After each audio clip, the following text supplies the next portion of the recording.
o Amang walang hanggan at makapangyarihan, nasa iyong di masayod na karunungan ay pumili sa 12 pagkatapos ng isang buong gabing pananalangin sa bundok.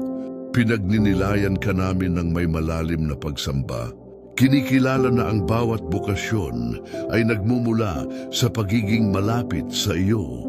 At naniniwala kami na sa iyo nananahan ang pinagmumulan ng lahat ng biyaya. Panginoong Hesukristo, banal na guro, kung pinili mong tumahimik at manalangin bago itatag ang apostolikong kolehiyo, ituro mo sa amin na ang misyon ng simbahan ay nagmumula lamang sa nakaluhod na tuhod at nagsisising puso. At nagtitiwala kami na sa pamamagitan ng panalangin, ang imposible ay nagiging totoo sa aming mga puso, Ama ng kabutihan. Isinasamo namin sa iyo ang iyong simbahan, ang mistikong katawan ni Kristo, na huwag itong maligaw mula sa bato, ang iyong bugtong na anak, ang matibay na pundasyon ng aming pananampalataya. At naniniwala kami, O Diyos, na ang iyong katapatan ay nagpapanatili nito laban sa mga pintuan ng impyerno. Panginoon, kung loloobin mo, maaari mong muling pasiglahin ang espiritu ng misyonero sa bawat isa sa iyong mga anak upang hindi na kami maging mga estranghero o panauhin, kundi maging mga kapwa mamamayan kasama ng mga banal at miyembro ng pamilya ng Diyos na itinayo sa pundasyon ng mga apostol at propeta. Naniniwala kami na sa pamamagitan ng iyong lakas, ang lahat ng pagiging maligamgam ay mapapawi. Isinasamo namin, O Banal na Espiritu, na ang iyong liwanag ay bumaba sa lahat ng mga bininyagan upang makilala namin ang dignidad ng pagiging mga buhay na bato ng banal na templong ito, na itinayo kay Hesukristo ang batong panulok. Nagtitiwala kami na bibigyan mo kami ng kakayahang ipamuhay ang kahangahangang bukasyon na ito. Ipagkaloob mo sa amin, Panginoon, ang biyaya ng isang malalim na pagbabalik loob upang ang bawat tahanan at bawat pamilya ay makilala ang kanilang sarili bilang isang simbahan sa tahanan. Isang buhay na silula kung saan ipinapahayag at isinasabuhay ang ebanghelyo ng may radikalidad. Naniniwala kami na sa iyo ang pagpapanumbalik ng pamilya ay ganap na posible. Idinadalangin namin ang lahat ng mga pastor at pinuno ng iyong banal na simbahan mula sa kahalili ni Pedro hanggang sa pinakasimpleng pari, na ang pagpapahid ng Espiritu ay panatilihin silang matatag sa doktrina, masigasig sa liturhiya at matapang sa pastoral na pag-ibig. At naniniwala kami na ang iyong kamay ang nagbabantay at sumusuporta sa kanila.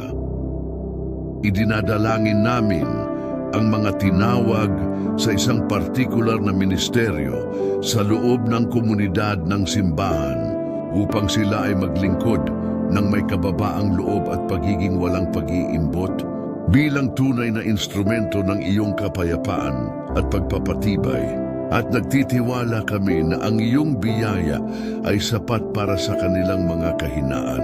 O Diyos, kung loloobin mo, maaari mo kaming pagkalooban ng pagpapagaling ng lahat ng pagkakabahabahagi at alitan na nagpapahina sa katawan ni Kristo, upang ang pagkakaisa sa pag-ibig ay maging nakikitang tanda ng iyong presensya sa amin ayon sa panalangin ng iyong anak. At naniniwala kami na ang iyong kalooban para sa pagkakaisa ay mananaig. Ipagkaloob mo sa amin, Panginoon, ang karunungan upang itayo ang iyong kaharian, hindi sa pamamagitan ng mga panandaliang estrukturang pantao, kundi sa pamamagitan ng katatagan ng pananampalataya, pag-asa at pag-ibig sa kapwa na siyang tunay na haligi ng espiritual na templo. Naniniwala kami na ang itinayo sa iyo ay hindi kailanman magugunaw. Naway ikaw, O Kristo, ang aming hindi matitinag na pundasyon, ang batong panulok na nag-iisa at nag-uugnay sa buong estruktura, upang sa iyo ang gusali ay lumago upang bumuo ng isang banal na templo sa Panginoon. Nagtitiwala kami na ang iyong presensya ay nagpapabanal sa amin araw-araw. Isinasamo namin ang pisikal at espiritual na paggaling ng lahat ng miyembro ng iyong pamilya, iyong mga nagpapasan ng bigat ng karamdaman at panghihina ng loob upang sila ay muling mapalakas at makabalik sa paglilingkod sa misyon ng may panibagong sigla. Naniniwala kami na ang iyong salita ang kapangyarihang nagpapagaling at nagpapalaya. Sa ngalan ng Ama at ng Anak at ng Banal na Espiritu, Amen. Palayain mo kami, o maawaing Ama, mula sa mga kahirapang pinansyal na nagpapahirap sa mga pamilya at pumipigil sa buong dedikasyon sa iyong misyon at sa paglilingkod sa aming pinakamahihirap na mga kapatid, upang kami ay mamuhay ng may banal na pasasalamat at pagkabukas palad. Naniniwala kami na ikaw ang Diyos ng kasaganaan at ang aming pang-araw-araw na tinapay. Bigyan mo kami ng panloob na kapayapaan na higit sa lahat ng pangunawa, ang kapayapaang hindi kayang ibigay ng mundo, upang sa pakikipagkasundo sa iyo at sa aming mga kapatid, kami ay maging tagapagdala ng mabuting balita sa gitna ng mga paghihirap at kawalan ng katiyakan sa buhay na ito. Nagtitiwala kami na ikaw lamang ang aming tunay na kapayapaan. Sa wakas, Panginoon, kung loloobin mo, maaari mong gisingin sa amin ang isang matinding pagkauhaw para sa iyong templo upang, tulad ng mga apostol, ay malugod naming tanggapin ang iyong presensya sa aming mga puso at maging tahanan ng Espiritu ng Diyos. Naniniwala kami na ang iyong tahanan sa loob namin ay ang kapuspusan ng aming o salitang nagkatawang tao na gumugol ng gabi sa panalangin bago pumili ng mga nais mong tawagin. Turuan mo kaming unahin ang pagmumuni-muni kaysa sa pagkilos upang ang iyong misyon ay hindi maging gawa ng aming mga kamay, kundi bunga ng iyong biyaya sa amin. Naniniwala kami na sa iyo ang aming kahinaan ay nagiging lakas, Panginoong Hesus. Ikaw na bumaba mula sa bundok kasama ang 12 at nakatagpo ang karamihang nagnanais na makinig sa iyo at gumaling. Ipagkaloob mo na ang iyong simbahan ay hindi kailanman magsara sa sarili nito, kundi laging bumaba upang makatagpo ang mga taong nagdurusa. Nagtitiwala kami na ang iyong awa ay ibinubuhos sa mga naghahanap sa iyo. Isinasamo namin sa iyo, mabuting pastol, na ang iyong autoridad na nagmula sa iyo hanggang sa punto ng pagpapagaling ng mga sakit at pagpapalayas ng mga maruruming espiritu ay maging tanging puwersang nagtutulak sa aming mga gawaing apostoliko.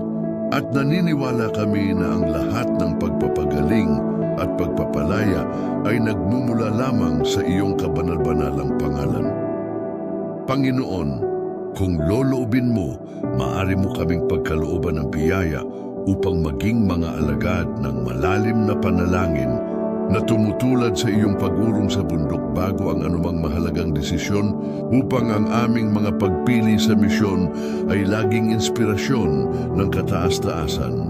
At naniniwala kami na ang panalangin ang susi na nagbubukas ng mga kayamanan ng langit. Idinadalangin namin ang ganap na pagpapanumbalik ng aming mga pamilya upang sila ay maging mga santuaryo ng buhay at pag-ibig, kung saan ang pananampalataya ay ipinapadala ng may sigasig at kung saan ang mga alitan ay nakakatagpo ng kapayapaan at pagkakasundo sa sakramento ng kasal. At nagtitiwala kami na ang iyong kapangyarihan ay nagpapanumbalik ng kung ano ang sinusubukang sirain ng mundo. Hinihiling namin, O Panginoon, ang iyong interbensyon sa buhay pinansyal ng iyong mga lingkod upang sila ay mapalaya mula sa mga gapos ng kahirapan at labis na pagmamalasakit sa suporta, at upang malayang ialay ang kanilang sarili sa paglilingkod sa iyong simbahan at sa kapatirang pag-ibig. At naniniwala kami na ikaw ang banal na probidensya, hindi kailaman pinababayaan ang iyong mga anak. Ipagkaloob mo, Panginoon, ang malalim na pagpapagaling para sa lahat ng pisikal at espiritual na mga sakit na nagpapahina sa iyong kawan, lalo na ang mga umaagaw sa amin ng kagalakan, ng paglilingkod at ng pag-asa ng buhay na walang hanggan. Naniniwala kami na sa pamamagitan ng iyong sugat, kami ay gumaling at natubos. Tunghayan mo ng may kabaitan ang lahat ng mga nasusumpong bihag sa ilalim ng pamatok ng mga bisyo, mga ideolohiyang salungat sa pananampalataya at lahat ng pang-aapi ng demonyo, at ipadala ang espiritu ng pagpapalaya upang sila ay maibalik sa dignidad ng mga anak ng Diyos. Nagtitiwala kami na ang iyong dugo ay may kapangyarihang basagin ang lahat ng tanikala. Isinasa mo namin, o Espiritong nagpapaaliw, ang panloob na kapayapaan para sa mga kaluluwang nababagabag at napapagod sa mga pakikibaka sa pang-araw-araw na buhay, upang sila ay makahanap ng kanlungan sa puso ni Kristo at mabawi ang lakas ng loob na magtiyaga sa paglalakbay ng pananampalataya at pag-ibig. At naniniwala kami na ikaw ang balsamo na nagpapakalma sa bagyo ng kaluluwa. Palakasin mo, O Diyos, ang aming kamalayan sa aming bukasyon sa kabanalan, upang kami ay mamuhay bilang tunay na kapwa mamamayan ng mga banal, hindi na bilang mga estranghero, kundi bilang mga ganap na miyembro ng iyong sambahayan, na itinayo upang maging tahanan ng Diyos sa Espiritu. At naniniwala kami na ang iyong biyaya ay ginagawa kaming kabahagi ng iyong banal na kalikasan. Bigyan mo kami ng tiyaga sa panalangin at pakikinig sa iyong salita, upang tulad ng mga apostol ay makilala namin ang mga tanda ng mga panahon at kumilos ng may pag-iingat at lakas ng loob, na ipinapahayag ang kaharian ng Diyos ng may katapangan sa pagkapropeta. At nagtitiwala kami na iyong lilinisin ang aming mga hakbang. Idinadalangin namin ang lahat ng gumagawa sa ebanghelisasyon, na ang sigasig ng mga simula ng simbahan ay mabago sa kanilang mga puso, at na ang pagpapahayag ng Kristong ipinako sa krus at nabuhay na maguli ay maging tanging dahilan ng kanilang pag-iral at kanilang pangangaral. At naniniwala kami na ang iyong salita ay hindi babalik sa iyo nang hindi nagbubunga ng epekto nito. Hinihiling namin sa iyo na siyang banal na templo, na linisin mo ang aming mga intensyon at ang aming mga puso, upang ang aming paglilingkod sa simbahan ay laging maging walang pag-iimbot, na nakatuon lamang sa iyong higit na kaluwalhatian at sa kaligtasan ng mga kaluluwa. At naniniwala kami na tanging ang iyong kadalisayan lamang ang nagpapaging karapat-dapat sa amin na maglingkod sa iyo. Ipagkaloob mo, O Ama, ang pagkakasundo sa pagitan ng mga kapatid na pinaghihiwalay ng sakit at sama ng loob, upang ang Eukaristya ay tunay na maging sakramento ng pagkakaisa at kapatawaran, at maisabuhay namin ang bagong utos ng pagmamahalan sa isa't isa. At nagtitiwala kami na ang iyong pag-ibig ay sumisira sa mga hadlang ng puot o walang hanggang pari. Ipadala sa amin ang kapangyarihan ng iyong presensya upang sa pakikisama sa mga apostol sa iyo, ang batong panulok, ay lalo kaming lumago na bumubuo ng isang spiritual na tahanan, isang banal na pagkasaserdote na nag-aalay ng mga sakripisyo. O Diyos na Trinidad, sinasamba ka namin dahil sa iyong walang hanggang kabutihan, ginawa mo kaming mga hentil at hiwalay, mga miyembro ng iyong bahay at mga tagapagmana ng pangako.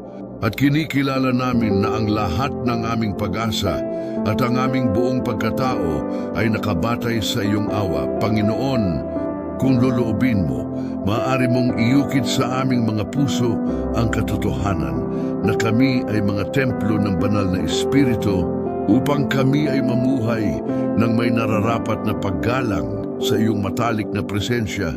Iniiwasan ang lahat ng maaring makalapastangan sa iyong banal na tahanan at naniniwala kami na ang iyong biyaya ay naglilinis sa amin mula sa bawat mantsa. Isinasamo namin, Hesukristo, na ang iyong salita ay maging ginintuang tuntunin na sumusukat sa lahat ng aming mga kilos sa simbahan at sa pamilya upang hindi kami kailanman lumihis mula sa doktrina ng mga apostol at propeta kung saan ikaw ang hindi mapapalitan na batong panulok at nagtitiwala kami na palagi mo kaming gagabayan sa katotohanan. Taimtim naming idinadalangin ang paggaling ng mga espiritual na sugat na humahadlang sa ganap na pakikipag-isa at ang paglago ng simbahan sa kabanalan upang ang lahat ng sama ng loob, lahat ng inggit at bawat diwa ng kritisismo ay maalis sa pamamagitan ng kapangyarihan ng iyong kapatawaran. At naniniwala kami na sa iyong pag-ibig ay mayroong ganap na pagkakasundo. Hinihiling namin, O Ama, ng lahat ng kaaliwan, ang pagpapalaya ng mga pamilyang nabibigatan ng kahirapan sa pananalapi at matinding utang upang maranasan nila ang iyong mahimalang probidensya at magkaroon ng kapayapaang kinakailangan upang mapalaki ang kanilang mga anak sa pananampalataya. At naniniwala kami na binubuksan mo ang mga pinto kung saan walang mga landas. Ipagkaloob mo sa amin, Panginoon, ang supernatural na pananaw upang makita ang simbahan hindi lamang bilang isang institusyon ng tao, kundi bilang iyong mistikong katawan na itinayo upang lumago sa pag-ibig hanggang sa maabot nito ang kabuuan ng iyong katayuan. At nagtitiwala kami na ang pananaw na ito ay magbibigay inspirasyon sa amin ng pinakadakilang pag-ibig. O banal na Espiritu, ikaw na siyang buklod ng pagkakaisa sa pagitan ng Ama at ng Anak. Pagtibayin mo kami sa isa't isa sa pag-ibig upang ang aming patutuo sa pag-ibig ng magkakapatid ay maging hindi mapagkakamalang tanda na kami ay iyong mga alagad at ang iyong tahanan ay nasa gitna namin. At naniniwala kami na tinuturuan mo kaming tunay na magmahal. Panginoon, kung loloobin mo, maaari mong ibangon ang mga banal na kalalakihan at kababaihan sa aming mga komunidad na, bilang pagtulad sa mga apostol na nananawagan sa bundok, ay iniaalay ang kanilang buhay sa panalangin, sa paglilingkod sa mga mahihirap, at sa pagtatayo ng kaharian ng may ganap na pagpapakasakit. At naniniwala kami na ang iyong mga kamay ay handa na hubugin kami. Idinadalangin namin ang pisikal na paggaling ng lahat ng may sakit na ipinagkakatiwala ng simbahan sa iyong awa upang ang ginhawa mula sa sakit ay magpahintulot sa kanila na ipagpatuloy ang kanilang misyon at paglilingkod na nagpapatotoo sa iyong kapangyarihan na nagpapanumbalik ng buhay ng lubusan. At nagtitiwala kami na ikaw ang banal na manggagamot ng aming mga kaluluwa at katawan. Hinihiling namin ang biyaya ng pagkakasundo sa mga magkakahiwalay na pamilya upang ang iyong espiritu ng kapayapaan ay manahan sa bawat tahanan na nagpapanumbalik ng pagkakasundo ng mag-asawa at ng mga magulang at gawing tunay na paaralan ng mga Kristiyanong birtud ang bawat tahanan. Naniniwala kami na ang iyong kapangyarihan ay nagtataboy sa kadiliman ng alitan. Bigyan mo kami, o mabuting guro, ng pagpapakumbaba upang tanggapin ang pagdurusa bilang isang paraan ng paglilinis at espiritual na pagpapatibay na pinag-iisa ito sa iyong mga merito sa krus para sa kaligtasan ng mundo at sa pagpapalakas ng iyong simbahan. Nagtitiwala kami na ang bawat sakit na tiniis sa iyo ay nagbubunga ng walang hanggang bunga. Palakasin mo ang aming pananampalataya upang kahit na sa harap ng pag-uusig at paghihirap, manatili kaming hindi matitinag. Batid na kami ay mga kabahagi ng tahanan ng Diyos sa Espiritu at ang iyong espiritual na templo ay hindi maaaring masira. Naniniwala kami na ang iyong katapatan ang aming kalasag at proteksyon. Isinasamo namin ang iyong pagpapala sa lahat ng mga karaniwang tao na nakikibahagi sa misyon upang sila ay kumilos sa mundo bilang lebadura ng Ebanghelyo na nagpapabanal sa mga temporal na katotohanan ng may pagkakaugnay-ugnay ng buhay at kagalakan ng pagiging kabilang sa iyong pamilya. Nagtitiwala kami na ang iyong espiritu ay magbibigay liwanag sa kanila sa lahat ng kanilang mga gawain. Palayain mo, Panginoon, ang iyong bayan mula sa bawat ideolohiya na naglalayong ikubli ang iyong katotohanan at ilihis ang simbahan mula sa mahalagang misyon nito upang kami ay manatiling tapat sa reserba ng pananampalataya at sa iyong soberanong kalooban. Naniniwala kami na ang iyong katotohanan ay walang hanggan at magtatagumpay laban sa bawat kasinungalingan. O batong panulok, ipagkaloob mo na nagkakaisa sa iyo at itinayo sa mga apostol, ay patuloy kaming lumago sa kabanalan at pagkakaisa na magiging tunay nga ang iyong banal na templo kung saan ang iyong kaluwalhatian ay ganap na nahayag. Naniniwala kami na ang iyong pangako ay matutupad sa mga minamahal na kapatid kay Kristo, mga miyembro ng pamilyang ito ng Diyos. Itinataas namin ang aming mga puso sa bundok ng panalangin at bumababa ng may sigasig ng mga disipulong tinawag ni Kristo. Tinatapos namin ang sandaling ito ng malalim na pagsusumamo kung saan nananawagan kami sa Panginoon na palakasin ang kanyang simbahan, ibalik ang aming mga pamilya at pagalingin ang aming mga kahinaan. Hindi lamang ito isang salitang itinapon sa hangin, ito ang sigaw ng mistikong katawan ni Kristo. Kung ang panalangin ito ay nakaantig sa iyong kaluluwa, kung ang mga salitang ito ay nagdulot ng ginhawa sa iyong espiritu at nagpalakas ng iyong pananampalataya sa bato na si Kristo, hinihiling ko sa iyo nang may puso ng isang pastor. I-click ang buton na I like sa ibaba ng video na ito.